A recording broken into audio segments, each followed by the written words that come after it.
seguimos con nuestra línea de predicación de nuestro lema del año, discípulos haciendo discípulos. ¿Cuántos están cumpliendo esa tarea? La pastora. ¿Cuántos ya tienen un discípulo? Bien, allá atrás, por los que dijeron que sí. Y la pastora hacía énfasis en tener el devocional, el comprar el devocional. Vale la pena, hermanos, hacer una inversión en nuestra vida espiritual. Tu vida espiritual no puede valer 45,000 guaraníes. Y les aclaramos, no ganamos un guaraní por ese material. El costo de la fotocopia y la encuadernación, ese costo le traspasamos. No podemos hacerlo gratis, porque tiene su costo. Pero 45,000 guaraníes nos cobran en la fotocopiadora y 45,000 guaraníes se paga. Y vale la pena, porque no solamente trae la guía de lectura para leer la Biblia completa en un año, sino trae devocionales del príncipe de los predicadores de allá por el año 1850, Charles Spurgeon, un inglés que en una ocasión le ofreció la reina de Inglaterra la posibilidad de ser uno de sus asesores. Y él le dijo que, uno de sus ministros, y él le dijo, mire reina, no puedo bajar de categoría, yo soy ministro de Jesucristo y no puedo ser un ministro de un reino terrenal. Y entonces él siguió con su carrera, un hombre íntegro, un hombre de la palabra, y vale la pena leerle. Y haciendo el devocional justamente el día viernes, me llamó la atención el pasaje del Nuevo Testamento, Mateo capítulo 14, cuando el Señor Jesús en 3 ocasiones prueba la incredulidad de sus discípulos. Prueba esa incredulidad que a todos nosotros muchas veces nos ataca. Esa incredulidad que hace que dudemos del Señor. Y hoy los chicos cantaban en esa última adoración, yo creo en ti, yo confío en ti, sé que lo harás otra vez. Pero ya hizo Dios un milagro en tu vida. Entonces, ¿por qué estás dudando y no crees que va a ser otro milagro? Estamos en el año de hacer discípulos. Y muchos de nosotros podemos poner excusas y ustedes no van a creer. Nani anoche me robó el versículo. Justo predicó también de Mateo capítulo 14, versículo 22, ¿sí o no? Ese mismo versículo usó porque estamos leyendo el devocional juntos, o los que tenemos. Entonces el Señor nos habla y a ella le habló de una manera y a mí me habló de otra manera. Pero todo tiene que ver justamente con el discipulado. Todo tiene que ver con la gran comisión que el Señor nos mandó de hacer discípulos. Amén. Y muchos tendremos nuestras excusas, como ella anoche decía. Pero más allá de las excusas, hay actitudes de incredulidad que nos hacen creer que no somos capaces. Y este pasaje que vamos a leer habla justamente de actitudes de sus discípulos, de los que caminaron con Jesús, los que le vieron con sus ojos físicos, los que escucharon sus parábolas, los que vieron sus milagros, dudando una vez más de su maestro. Y dice la palabra de Dios en el capítulo 14 de Mateo, versículos 13 en adelante, cuando Jesús escuchó la noticia, salió en una barca a un lugar alejado para estar a solas, pero las multitudes oyeron hacia dónde se dirigía y lo siguieron a pie desde muchas ciudades. Cuando Jesús bajó de la barca y vio la gran multitud, tuvo compasión de ellos y sanó a los enfermos. Esa tarde los discípulos se le acercaron y le dijeron, este es un lugar alejado y ya está siendo tarde. Despide a las multitudes para que puedan ir a las aldeas a comprarse comida. Jesús les dijo, dadle, eso no es necesario, denle ustedes de comer. Pero lo único que tenemos son 5 panes y 2 pescados, le respondieron. Tráiganlos aquí, dijo Jesús. Luego le dijo a la gente que se sentara sobre la hierba. Jesús tomó los 5 panes y los 2 pescados y miró hacia el cielo y los bendijo. Después repartió los panes en trozos y se los dio a sus discípulos, quienes los distribuyeron entre la gente. Todos comieron cuanto quisieron y después los discípulos juntaron 12 canastas de lo que sobró. Aquel día unos 5,000 hombres se alimentaron, además de las mujeres y los niños. Padre, bendice tu palabra, Señor, en esta mañana. Te rogamos, Señor, que esta palabra llegue al corazón de cada uno de tus hijos y aquellos que están conectados a través de las redes sociales. Bendice, Señor, este sermón, esta administración, Señor. Habla a nuestros corazones, a nuestros oídos espirituales, y que podamos poner por obra tu palabra, Señor. Quita de nosotros la incredulidad, el temor, la duda, Señor. Y, Señor, confírmanos en tu palabra, en el nombre de Jesús. Amén y amén. No solamente en este pasaje, a mí me llamó la atención, ellos estaban delante del Dios creador, el que hizo la tierra, los cielos. El Señor Todopoderoso estaba delante de ellos, y ellos llegaron con esa frase de incredulidad delante de Él y le dijeron: no tenemos más que 5 panes y 2 peces. Pero ahí no termina la historia. Dice que después de ese gran milagro, el Señor se apartó y le dijo a los discípulos que suban a la barca y que le esperaba al otro lado del lago, mientras que Él despedía a la gente. Y dice en el 14:25, a eso de las 3 de la madrugada, Jesús se acercó a ellos caminando sobre el agua. Cuando los discípulos lo vieron caminar sobre el agua, quedaron aterrados, llenos de miedo, clamaron: ¡es un fantasma! Pero Jesús les habló de inmediato. No tengan miedo, dijo, tengan ánimo, yo estoy aquí. Otra actitud de incredulidad. Alguien caminando sobre las aguas. ¿Y de quién se trataba? De Jesús, de su maestro.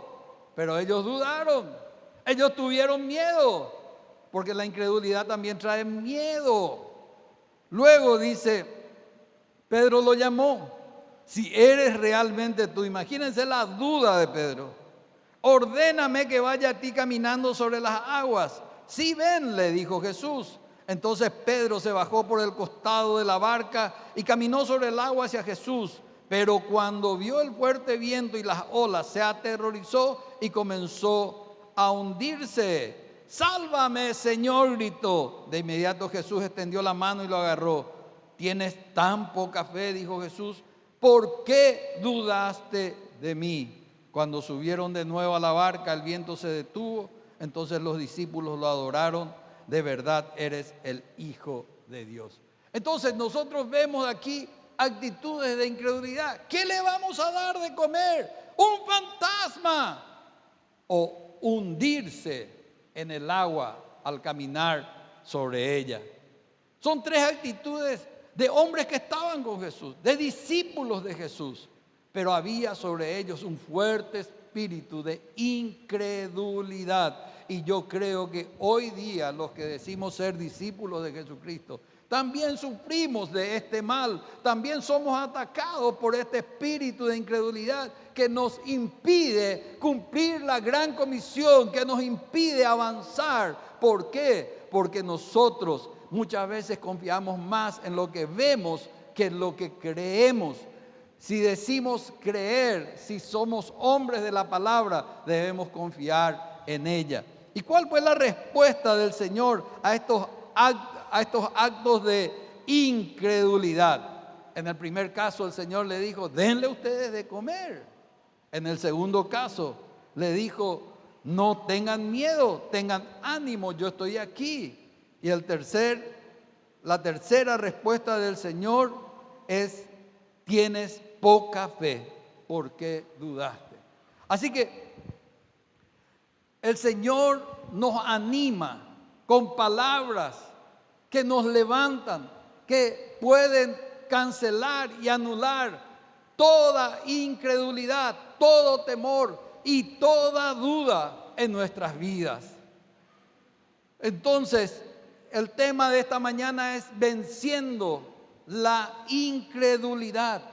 Pero hay obstáculos, conforme a lo que leemos en la palabra, que impiden que podamos vencer esta incredulidad. Y en primer lugar, la alimentación de los 5,000. Y aquí fui al pasaje paralelo de Juan, capítulo 6, versículo 5, que es un poco más explícito. Dice lo siguiente: una gran multitud siempre lo seguía a todas partes porque veía señales milagrosas que hacía cuando sanaba a los enfermos. Entonces Jesús subió a una colina, se sentó allí rodeado de sus discípulos.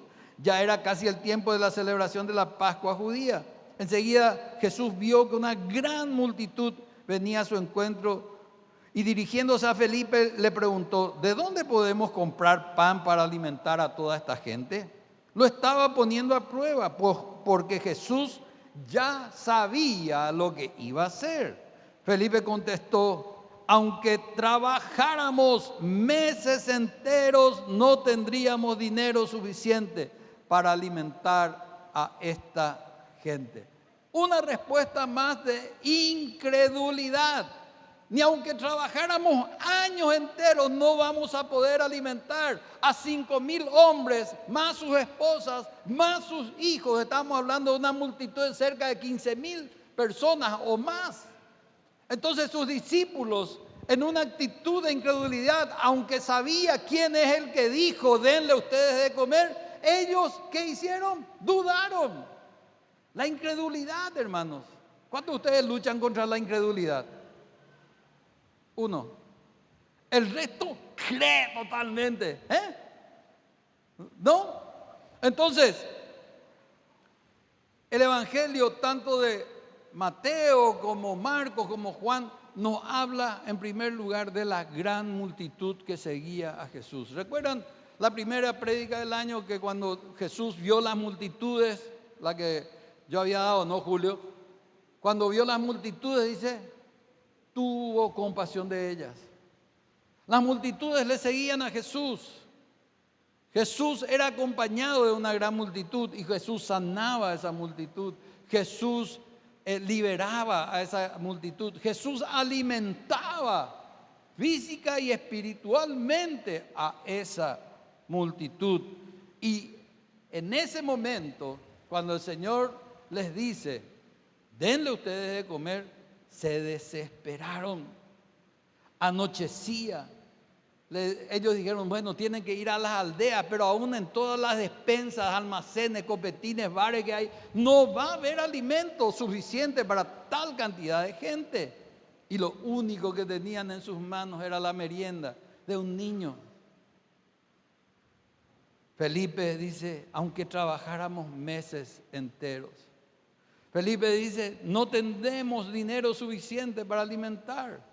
No era solamente el problema del dinero, es que no había qué comer, porque estaban en un lugar desolado, estaban en un lugar desierto. Y cuando mayor es la dificultad, más grande será el milagro que Dios va a hacer.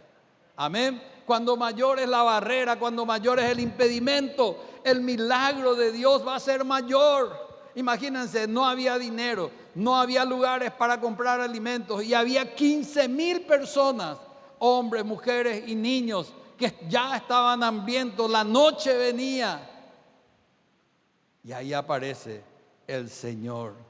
Andrés, en el versículo 8 del capítulo 6 de Juan, dice: aquí hay un muchacho que tiene 5 panes de cebada y 2 pescados. Pero ¿qué es esto tan poco para esta multitud? Otra frase, otra oración de incredulidad. Ya no era Felipe, ya era el otro discípulo, era Andrés contestando, hermano de Pedro, contestando: ¿qué digo lo que vamos a hacer, Señor? 5 pancitos nomás tenemos y 2 pescaditos. Y aquí hay una multitud. ¿Qué vamos a hacer? ¿Estuviste alguna vez en esa situación? ¿Estuviste en la situación que todo se estaba acabando? ¿Que tu heladera solamente tenía el foco adentro encendido?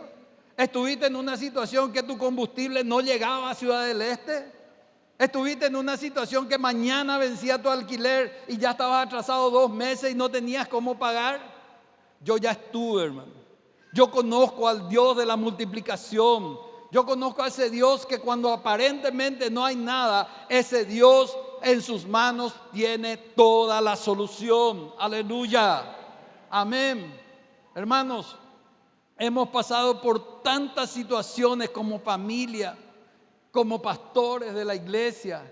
Hemos visto la provisión de Dios en este lugar. Hemos visto la multiplicación de panes y peces en nuestras vidas, en el ministerio, hermanos. Que cómo dudar de este Dios. Pero muchas veces, hermanos, ese espíritu de incredulidad nos agarra y queremos usar el lenguaje que usa el mundo. Ese lenguaje que dice no sé, no puedo, no tengo, no voy a alcanzar. Y en esta mañana el Señor te está diciendo: denle ustedes de comer. Hay suficiente pan, hermanos. ¿Quiere que les cuente testimonios? Tenemos mucho para contar. Pablo tenía meses o un año, no sé.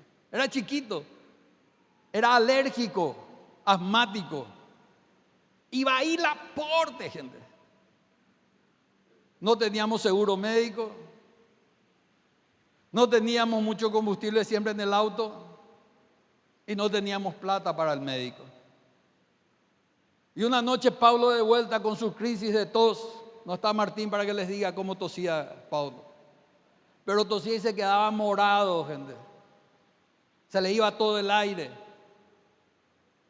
Y no teníamos recursos. Entonces dijimos con mi esposa: vamos a ungirnos las manos con aceite y vamos a orar por él. Y nos ungimos las manos con aceite y oramos por ese bebé. Y cuando terminamos de orar, él quedó profundamente dormido. A la mañana siguiente amaneció sano. Suplió la medicación porque el remedio vino del cielo. Hermanos, cuando vivimos ese tiempo, nuestra ladera estaba vacía. Y cuando ya no había más que un yogur, venían hermanos y decía: esto te traigo de parte del Señor. Hermanos, hemos pasado tantas situaciones de provisión. Este lugar es un milagro de Dios. No teníamos más de $5,000 ahorrados para la compra del terreno para la iglesia. Y nos comprometimos a pagar $50,000 de Tabiraín con el pastor. Y firmé el contrato. Y si no pagábamos para el 31 de enero, perdíamos los $5,000 y nos quedábamos sin terreno. ¿Quién hizo el milagro? ¿Quién multiplicó esos $5,000? El Señor, aleluya. Porque lo poco en tus manos es mucho en las manos del Señor. Y lo que hoy decís: no tengo para alimentar a los futuros discípulos, y no hablo de alimento físico, hablo de alimento espiritual. El Señor te va a llevar a ser un gran discipulador haciendo discípulos, porque tus excusas no valen. Aleluya, dale un aplauso a Cristo en esta mañana.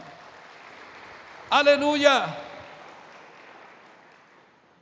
El segundo obstáculo a vencer es el temor. Volvemos al pasaje de Mateo 24:27 que dice: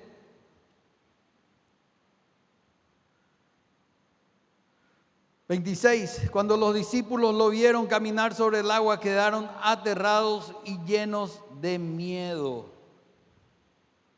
Y el Señor les responde: tengan ánimo, soy yo". El temor, como decía la pastora, y yo no le conté de qué iba a predicar, el temor nos paraliza, el temor nos pone lazo, dice la palabra de Dios. El temor genera ansiedad, y la ansiedad es algo que puede ocurrir futuramente, pero que no hay certeza de que ocurra. De todos tus temores, del 100% de tus temores, solamente el 20% puede ser real, el 80% es falso. Pero nos hace vivir atemorizados, ansiosos, estresados. Y más esta situación que estamos viviendo, esta situación de pandemia. El año pasado a un grupo de hermanos estuve estudiando, ¿verdad? No es que estuve enseñando, estuve estudiando con ellos el libro de Hebreos. ¿Y cuál era el propósito del libro de Hebreos? Animar a los judíos nuevos convertidos a Cristo a que perseveren en el Señor, a darles ánimo, a quitar todo temor de su vida. Por eso ese pasaje que usamos en Hebreos 10:25 que dice: no dejen de congregarse como muchos tienen por costumbre, así como decía la pastora. ¿Qué es lo que hoy está usando el mundo para que no nos reunamos, para que no nos congreguemos? Inclusive llegaron a cerrar las puertas de la iglesia, pero la iglesia continúa abierta. ¿Qué es lo que usaron? El temor. Ya que el COVID, ya que el... No, está prohibido, cuidado. Antes era la amenaza del imperio romano, hoy es la amenaza del imperio mundano. Y quieren hacernos atemorizar. Hoy mucha gente no está aquí por temor. Hoy mucha gente no se congrega, no solamente aquí y en otras iglesias, por temor. Y es lo que quiere el maligno. No digo que vamos a desafiar a pecho gentil y venir aquí y yo no tengo miedo y no uso tapaboca y no tomo las precauciones correspondientes. Pero queridos hermanos, seamos sabios, inteligentes. No nos dejemos dominar por el temor. Estos discípulos de Jesucristo, y reitero, que caminaron, que andaron, que vivieron los milagros de Jesús, al verle caminar sobre el agua gritaron despavoridos: ¡fantasma! ¿Qué es lo que ven tus ojos? ¿Qué es lo que miras a tu alrededor? ¿Qué es lo que te produce temor? El vecino tiene COVID, el hermano fulano está con COVID, el fulanito. Hermanos queridos, es una realidad, hay una pandemia, pero tenemos que tener fe, tenemos que crecer. Yo no sé si ya me contagié 1 o 2 veces, fui asintomático, no, lo mismo la pastora, no sé, qué sé yo, hermano, qué sé yo, ¿verdad? Pero, hermanos, que el diablo no nos ate. Amén, seguimos adelante. Seguimos adelante. Entonces, aquí vemos a los discípulos de Jesús que gritaron y la respuesta del Señor fue: no tengan miedo, tengan ánimo, yo estoy aquí. Para vencer el temor, para vencer la incredulidad, tenemos que creer en la palabra del Señor. Dice la Biblia en la Nueva Traducción Viviente, eran las 3 de la mañana.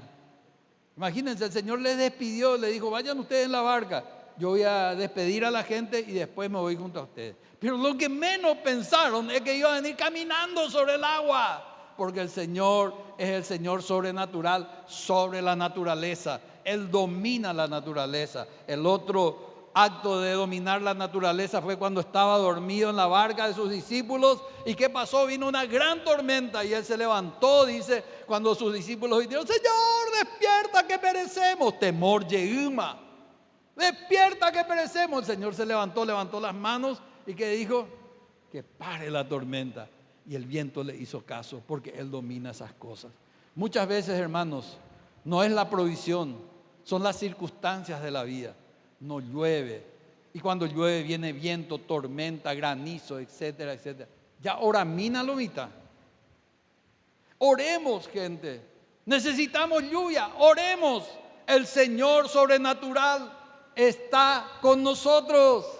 El que camina sobre las aguas es tu Dios, tu Señor y tu Salvador. Tiene que venir la lluvia. Les cuento, era un caso inverso. Nosotros ya vivíamos aquí en Hernandaria, estábamos todavía en el centro. Eran unos 22 días de lluvia ininterrumpida sobre Hernandaria. No sé si alguien recuerda ese tiempo. No me acuerdo en qué año fue. Pero llovía, hermanos, todos los días y todo el día. Donde vos pisaras, plic, plic, plic, agua. Una mañana, un sábado de mañana, recuerdo bien, Fuimos con mi esposa al centro, a Ciudad del Este, y a la vuelta ahí en el semáforo del country, yo siento que el Señor nos da una orden. Y me dice, pará en Don Bosco, bajate y ahí orá. ¿Y qué hicimos? Paramos el vehículo ahí en la curva misma de Don Bosco, miramos el río Paraná rebosando, levantamos nuestras manos, hermanos, y empezamos a orar. No hemos tardado tal vez 5 o 7 minutos. Nos subimos a la camioneta y vinimos. Hermanos, ahí paró la lluvia. Ese día paró de llover después de 22 días aproximadamente. ¿Por qué? Porque el Señor responde nuestras oraciones de fe. Pero cuando actuamos con temor, ¿y si viene? ¿Y si no para más? ¿Y si no llueve más? ¿Y si se secan todos los pozos? Hermano, con fe, Él domina la naturaleza porque Él creó esta naturaleza. ¡Aleluya! Dale un aplauso a Cristo. El Señor nos dice en esta mañana, no teman, soy yo o yo soy. Amén. Entonces, mientras que nosotros nos ocupamos de hacer su obra, levantar discípulos, de predicar su palabra, Él se va a encargar de nuestras cosas. Él se va a encargar de nuestro trabajo. Él con su gracia nos va a llenar y nos va a decir, Felicia, vos estás allá en el último lugar. No, vení acá. Este es el primer lugar, este es el lugar para vos. Geraldo, se acabó lo que vos querías, pero sabes que en el depósito parece que hay uno más que vos necesitas y ese es para vos. Eso es gracia de Dios, porque mientras que nosotros hagamos lo que Él nos manda hacer, que es hacer discípulos, ¿qué Él va a hacer? Él va a ayudarnos con lo que nosotros hacemos. ¿Cuántos dicen amén? Y en tercer lugar, ¿qué tenemos que vencer? Tenemos que vencer la duda. La duda. 24, 28 al 31. Dice así la palabra del Señor. 28 al 31. Entonces Pedro lo llamó. Señor, si realmente eres tú, ordéname que vaya hacia ti caminando sobre el agua. Ven, sí, ven, dijo Jesús. Entonces Pedro se bajó por el costado de la barca y caminó sobre el agua hacia Jesús. Pero cuando vio, diga conmigo, cuando vio, con más fuerza, cuando vio el fuerte viento y las olas, se aterrorizó y comenzó a hundirse. Sálvame, Señor, gritó. De inmediato Jesús extendió la mano y lo agarró. Tienes poca fe, le dijo Jesús. ¿Por qué dudaste de mí? Hermanos, tienes poca fe, ¿por qué dudaste?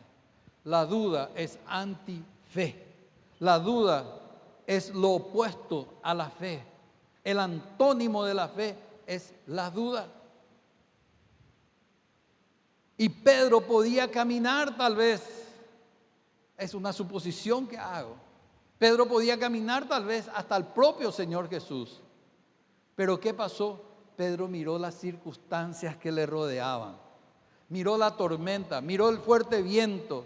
Quitó sus ojos de Jesús y ¿qué pasó? Empezó a hundirse, dice el Señor.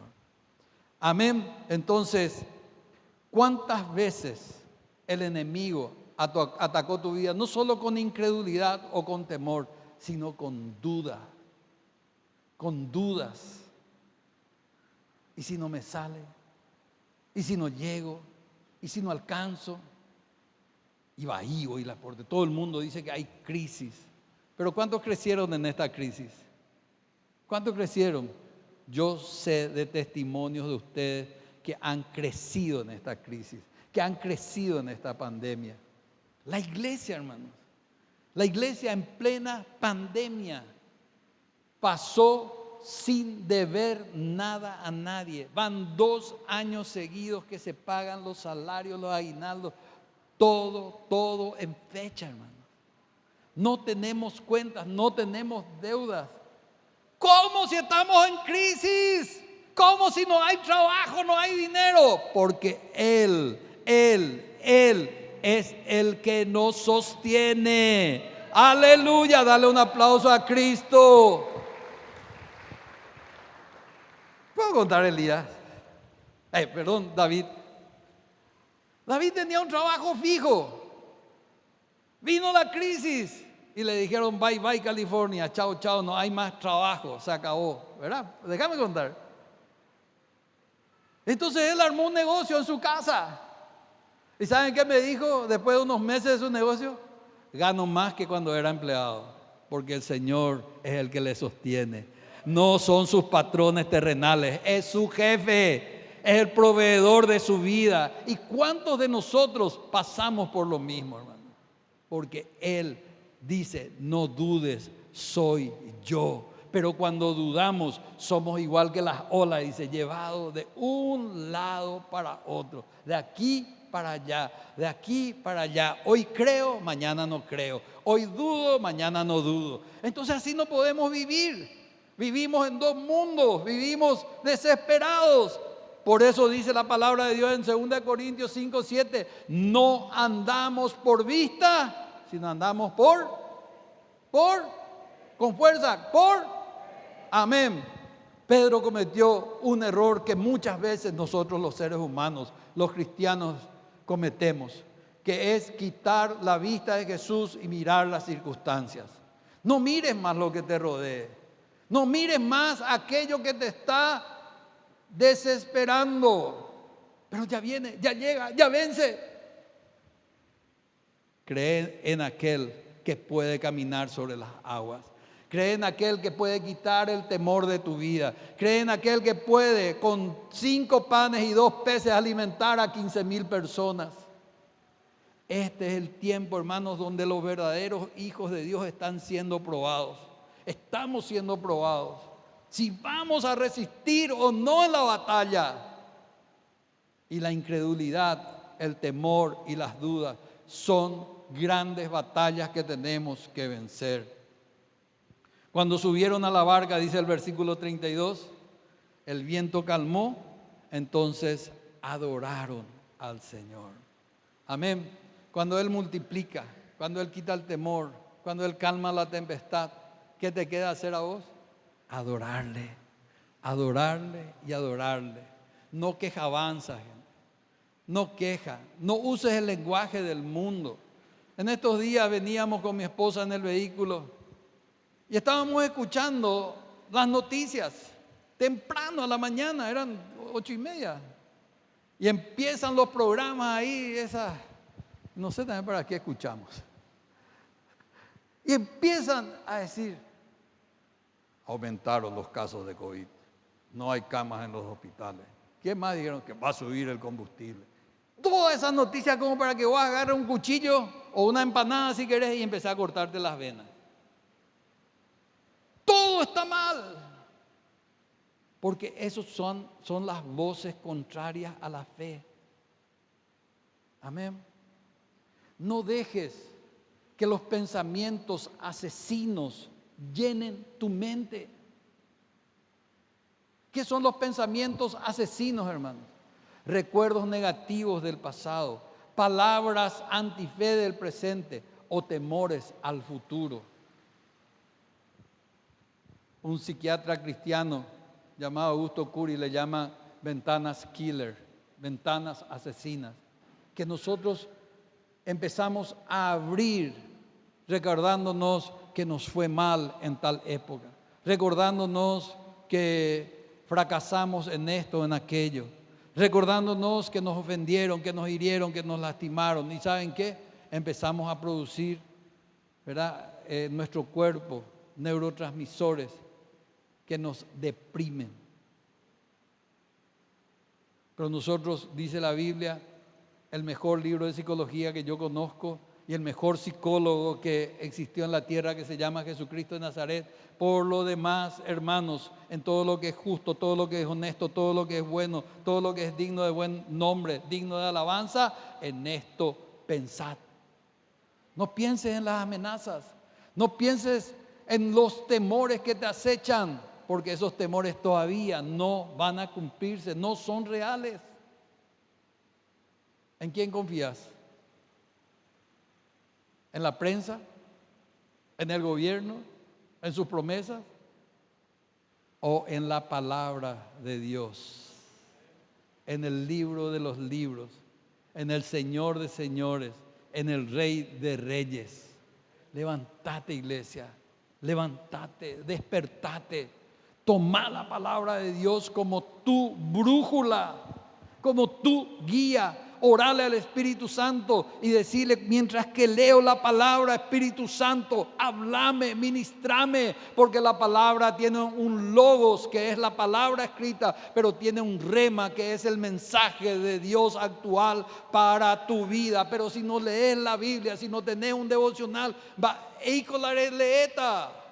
¿Qué es lo que vas a leer? ¿Qué es lo que te vas a alimentar? Y tu espíritu está más flaco que un niño desnutrido de África. Yo que vos salía corriendo y encargaba ya el devocional. Y no es que nosotros queramos vender ese... No, ya les dije. Lo que queremos es sencillamente que se alimenten. Y cuando empiece la escuela de vida y discipulado, que vengan a estudiar la palabra de Dios, que se abran sus ojos espirituales, que su corazón se prepare, porque vienen tiempos difíciles. Porque la palabra del Señor nos advierte que al final de los tiempos vendrán tiempos peligrosos, porque habrá hombres amadores de sí, avaros, impetuosos, impertinentes, amadores de sí mismos, irrespetuosos a los padres. Y ese tiempo ya estamos viviendo, hermano.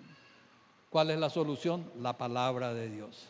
¿Dónde encontramos el aliento? En las palabras del Señor Jesús. Tengan ánimo, no teman, soy yo. Denle ustedes de comer. ¿Por qué dudaste, hombre de poca fe? Vamos a levantarnos en esta mañana. Pónganse de pie, hermanos.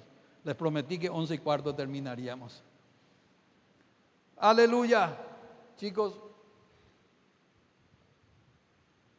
hasta el agua está caliente, gente. Tenemos el gran desafío este año, el gran desafío de hacer discípulos. ¿En quién te estás fijando? ¿A quién le podés ayudar? Parece tarea muy difícil. Si en mi propia casa no le puedo discipular a mi esposa, a mis hijos, a mi esposo, y a mí luego nadie me discipula. Tranquilo. Vamos a acelerar, hermano.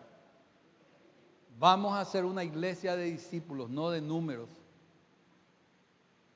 No es la cuestión de que todas estas 200 sillas estén llenas. Esos son números. Es cuestión de que haya 200 discípulos en este lugar queriendo hacer discípulos.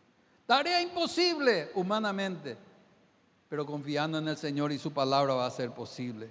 Vence toda barrera de incredulidad, temor, dudas, y empieza a cumplir la gran comisión. Amén. Este es el tiempo, hermano. Este es el tiempo de cumplir la gran comisión. Este es el tiempo de decirle al Señor: cuenta conmigo, Señor. Quiero ser parte del avance de tu reino, Señor. El Señor nos está dando herramientas para hacer ese trabajo. Hacemos trabajo social, pero no solamente llevando comida, alimento para el cuerpo. Estamos llevando una voz de esperanza y queremos mejorar en eso. Ahora el problema es: ¿cómo me hago discípulo de Jesucristo? Para ser discípulo de Jesucristo, primeramente tengo que ser su hijo. Y la palabra de Dios en San Juan capítulo 1, versículo 12 dice: mas a todos los que creyeron y le recibieron en su corazón, les dio el derecho de ser llamados hijos de Dios. Pero hay un problema, que nuestra vida está en pecado, pero la solución está en la palabra, porque en 1 Juan 1:9 dice que si confesamos nuestros pecados, Dios es fiel y justo para perdonar nuestros pecados y limpiarnos de toda maldad. Su sangre preciosa es suficiente para que una gota de esa sangre limpie tu más negro pecado. Ahora, ¿cómo se hace? En Romanos capítulo 10, versículos 9 y 10 dice que si confesamos con nuestra boca y creemos en el corazón que Jesucristo es el Señor, seremos salvos. Yo no quiero ser solamente yo, quiero que toda mi familia conozca a Jesús. La Biblia dice en Hechos 16:31, cree en el Señor Jesús y serás salvo tú y tu casa. En esta mañana quiero invitarte a que inclines tu rostro, cierres tus ojos por un instante. Y también vos que nos estás viendo por las redes sociales, repetí conmigo: Señor Jesús, he oído tu palabra y en esta mañana me acerco confiadamente a ti. Te pido perdón por todos mis pecados. Me arrepiento de cada uno de ellos. Te recibo como mi Señor y Salvador personal. Inscribe mi nombre en tu libro de la vida. Amén y amén. ¿Hay alguien que está con nosotros por primera vez aquí? ¿Hay alguien que hizo esta oración por primera vez? No le voy a pedir nada raro, no le voy a pasar el micrófono. Amén. Para los que están viendo por las redes sociales, y si alguno acá no se anima a levantar su mano, voy a orar por estas personas. Dios y Padre, bendigo a las personas que han recibido a Jesús como Señor y Salvador en su vida. Es el mejor regalo que podemos recibir, porque Señor, tu palabra dice que el que está en Cristo, nueva criatura es. Las cosas viejas pasaron y aquí todas son hechas nuevas. Cortamos toda cadena de maldición, cortamos toda maldición generacional, cortamos, Señor, todo pecado en la vida de estas personas, pidiendo, Señor, el obrar del Espíritu Santo que nos convence de pecado, de justicia y de juicio. Y te damos a ti toda la gloria, la honra, la alabanza de lo que va a ocurrir en esta vida. Bendice y prospera toda obra de sus manos en el nombre de Jesús. Amén y amén. Que Dios el Padre, Dios el Hijo, Dios el Espíritu Santo les bendiga y el Señor haga resplandecer su rostro sobre ustedes. Amén. Celebración, celebración por ti. Celebración.